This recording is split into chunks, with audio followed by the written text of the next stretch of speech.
Bismillahirrahmanirrahim. Assalamualaikum warahmatullahi wabarakatuh. Segala puji bagi Allah, Tuhan semesta alam. Salawat serta salam tercurah bagi baginda Rasulullah SAW, Nabi termulia dan penutup, yakni Nabi Muhammad SAW. Begitu juga bagi keluarganya, para sahabatnya, dan sekalian kita para pengikut setianya hingga akhir zaman.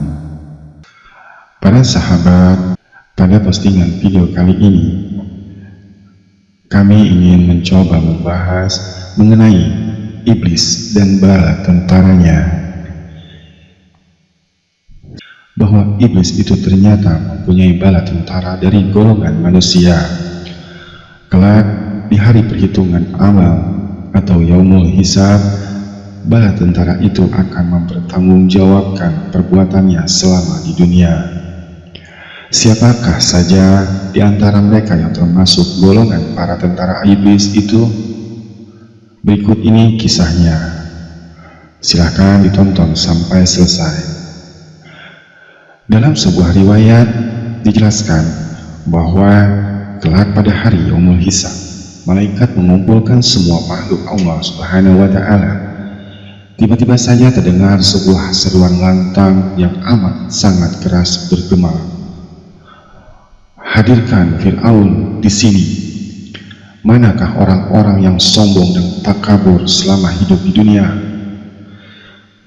Lalu tak lama kemudian Fir'aun pun datang. Kemudian mereka yang selama di dunia berlaku sombong juga ikut berdatangan mengikuti Fir'aun.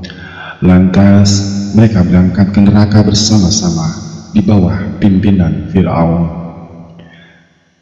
Tak lama kemudian terdengar lagi suara keras yang melantang tersebut dan berkata, "Mana Musailamah Al-Kadzdzab?" Musailamah Al-Kadzdzab kemudian maju untuk inisiatifnya sendiri.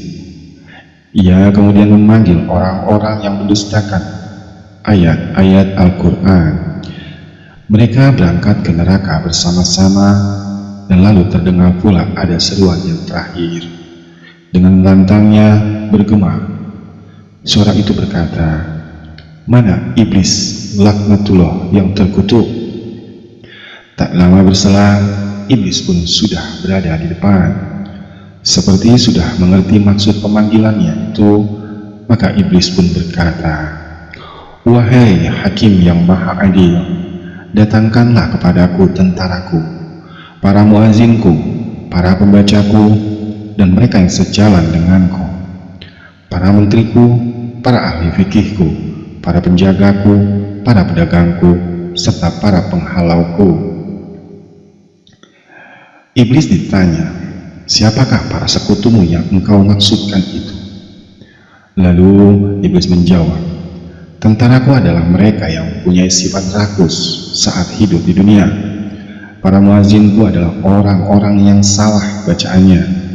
Sedangkan para pembacaku adalah mereka yang memilih dan memiliki profesi sebagai penyanyi saat di dunia.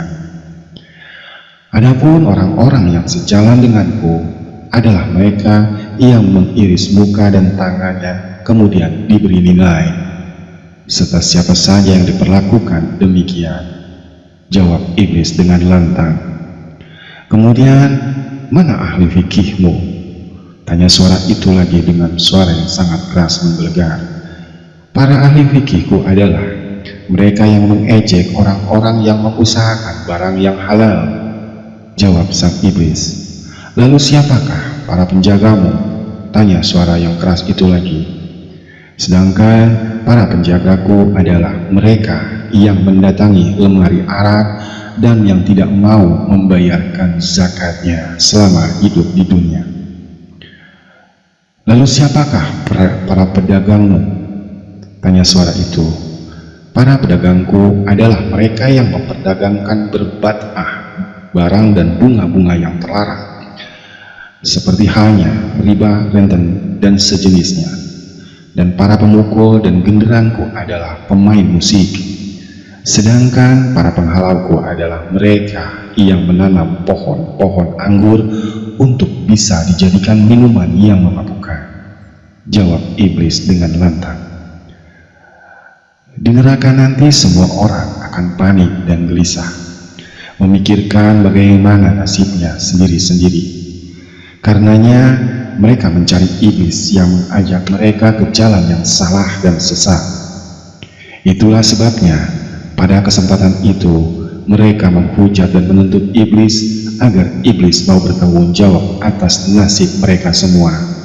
Sebelum kita lanjutkan videonya, bagi sahabat yang masih bergabung dan belum subscribe, silahkan subscribe dulu ya, dan jangan lupa di like. Namun apa yang terjadi? Iblis pun lebih lihai dan licik, dan dia tidak mau disalahkan sendiri. Karenanya iblis tugasnya diciptakan adalah untuk mempengaruhi dan mengajak manusia ke jalan yang salah dan sesat. Bagi mereka yang mau mengikutinya, maka iblis tak mau bertanggung jawab sedikit pun. Bagi iblis dan setan, mempengaruhi manusia merupakan perwujudan atas ikrar janjinya ketika ia tak mau tunduk atas perintah Allah Subhanahu wa Ta'ala saat ia diperintahkan untuk bersujud kepada Nabi Adam alaihissalam. Pada zaman sebelum manusia menghuni dunia, iblis telah bersumpah untuk mempengaruhi manusia dari segala macam arah. Hanya ada dua arah saja bagi manusia untuk menghindari diri dari pengaruh syaitan, yaitu dengan ruku dan bersujud. Yang keduanya merupakan arah bawah, dan arah atas yaitu dengan berdoa meminta perlindungan kepada Allah Subhanahu wa Ta'ala. Demikianlah para sahabat yang dirahmati Allah. Itulah bala tentara iblis yang berwujud manusia dan yang akan masuk ke neraka dari makhluk yang bernama manusia bersama-sama dengan para tentara iblis lainnya. Semoga kita terhindar dari godaan iblis laknatullah yang terkutuk. Semoga postingan ini bermanfaat. Silahkan Anda subscribe dan bagikan jika berkenan, agar bisa menjadi pahala jariah bagi kita bersama. Wallahu a'lam bishawab. Terima kasih telah menonton video ini.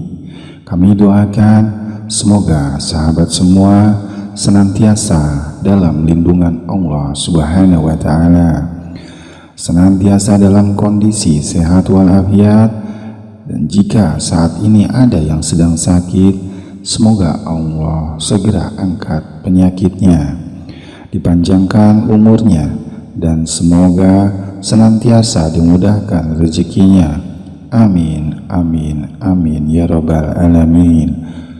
Silahkan like jika Anda suka, dan jangan lupa subscribe channel ini agar kita berjumpa kembali di video berikutnya. Assalamualaikum warahmatullahi wabarakatuh.